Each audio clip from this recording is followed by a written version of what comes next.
ಗೆಲುವು ಹಾಗೂ ಭೋಗ ಮೋಕ್ಷ ಎರಡನ್ನೂ ಪ್ರಸಾದಿಸುವ ವಿಷ್ಣು ಪವಿತ್ರಾರೋಪಣ ವಿಧಿವಿಧಾನ ಶ್ರೀ ಗರುಡ ಪುರಾಣ. ಒಮ್ಮೆ ದಾನವರೊಂದಿಗೆ ಹೋರಾಡಿ ಪರಾಜಿತರಾದ ದೇವತೆಗಳು ಬ್ರಹ್ಮನೊಂದಿಗೆ ಬಂದು ವಿಷ್ಣುಮೂರ್ತಿಯನ್ನು ಶರಣು ಬೇಡಲು ಆತನು ಅವರ ದೀನಾವಸ್ಥೆಯನ್ನು ಕಂಡು ತನ್ನ ಕಂಠದಲ್ಲಿನ ಹಾರವನ್ನು, ಪವಿತ್ರ ಎಂಬ ಹೆಸರನ್ನುಳ್ಳ ಗ್ರೀವಾಭರಣವನ್ನು, ಒಂದು ಧ್ವಜವನ್ನು ಅವರಿಗೆ ಪ್ರಸಾದಿಸಿ ಅದನ್ನು ನೋಡುತ್ತಲೇ ದಾನವರು ಧೈರ್ಯವನ್ನು ಕಳೆದುಕೊಳ್ಳಬೇಕು ಎಂದು ಆಶೀರ್ವದಿಸಿದನು.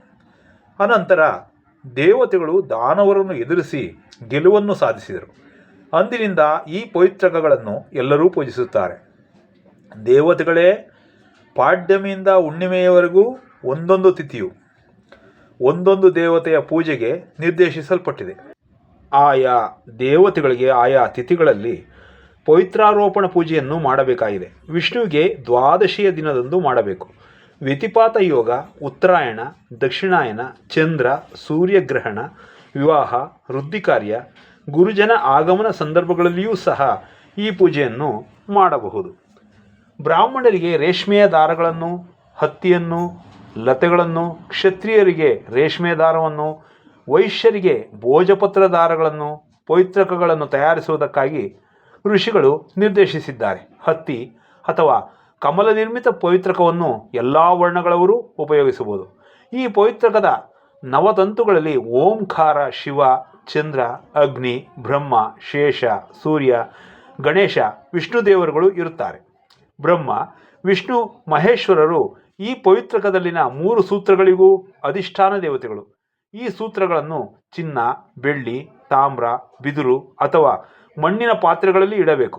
108 ಅಥವಾ 51 ಅಥವಾ 27 ತಂತುಗಳೊಂದಿಗೆ ಪವಿತ್ರಕವನ್ನು ನಿರ್ಮಿಸಬಹುದು.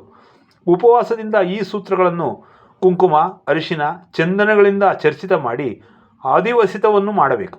ಪ್ರತಿ ಪವಿತ್ರಕವನ್ನು ಬೇರೆ ಬೇರೆಯಾಗಿ ಅಭಿಮಂತ್ರಿಸಿ ಪೂಜಿಸಬೇಕು. ನಂತರ ಈ ಮೊದಲೇ ಮಂಡಲದಲ್ಲಿ ಸ್ಥಾಪಿಸಿರುವ ದೇವರ ಪ್ರತಿಮೆಗೆ ಎದುರಾಗಿ ಪವಿತ್ರಕವನ್ನು ಇಡಬೇಕು. ಬ್ರಹ್ಮಾದಿ ಅನ್ಯ ದೇವತೆಗಳನ್ನೂ ಸಹ ಮಂಡಲದಲ್ಲಿ ಸ್ಥಾಪಿಸಿ ಪೂಜಿಸಬೇಕು.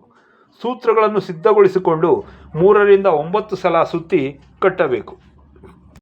ನಂತರ ಕಳಸ, ತುಪ್ಪ, ಅಗ್ನಿಕುಂಡ, ಮಂಟಪ, ಗ್ರಹಗಳನ್ನು ಸೂತ್ರಗಳೊಂದಿಗೆ ಕಟ್ಟಿ ತನ್ನನ್ನೂ ಸಹ ಸೂತ್ರದೊಂದಿಗೆ ಹಣೆಗೆ ಸುತ್ತಿಕೊಂಡು ಒಂದು ಪವಿತ್ರಕವನ್ನು ದೇವರ ಮಸ್ತಕದ ಮೇಲೆ ಇಡಬೇಕು.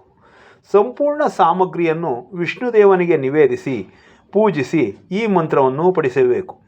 ಅವಾಹಿತೋಸಿ ದೇವೇಶ ಪೂಜಾರ್ಥ ಪರಮೇಶ್ವರ ತತ್ಪ್ರಭಾತೇರ್ಚ ಇಷ್ಯಾಮಿ ಸಾಮಗ್ರ್ಯಾಹ ಸನ್ನಿಧೋ ಭವ.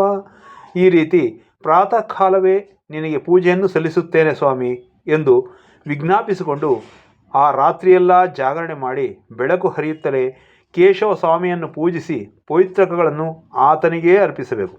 ಅನಂತರ ಸ್ವಾಮಿಗೂ ಪವಿತ್ರಕಗಳಿಗೂ ಸುಗಂಧಿಕ ಆಹ್ಲಾದಕ ಧೂಪವನ್ನು ಹಾಕಿ ಮಂತ್ರವನ್ನು ಪಠಿಸಬೇಕು. ಅನಂತರ ಪವಿತ್ರಕಗಳಿಂದ ದೇವರನ್ನು ಪೂಜಿಸಿ ಅವುಗಳನ್ನು ಆತನ ಎದುರಿಗಿಟ್ಟು ಈ ರೀತಿಯಾಗಿ ಪ್ರಾರ್ಥಿಸಬೇಕು.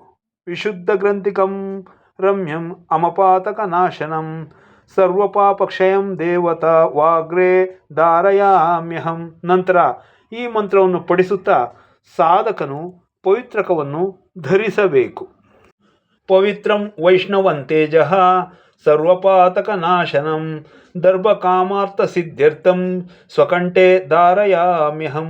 ತ್ರಿವರ್ಗ ಸಿದ್ಧಿಗಾಗಿ ತಾನೇ ಈ ಪವಿತ್ರಕವನ್ನು ಧರಿಸುತ್ತಿದ್ದೇನೆಂದು ದೇವರಿಗೆ ವಿಜ್ಞಾಪಿಸಿದ ಸಾಧಕನು ಆತನನ್ನು ಈ ವಿಧವಾಗಿ ಪ್ರಾರ್ಥಿಸಬೇಕು. ವನಮಾಲಾ ಯಥಾ ದೇವ ಕೌಸ್ತುಭಂ ಸತತಂ ಹೃದಿ ತದ್ವತ್ ಪವಿತ್ರ ತಂತೋನಾಂ ಮಾಲಾಂ ತ್ವಂ ಹೃದಯೇ ಧರ.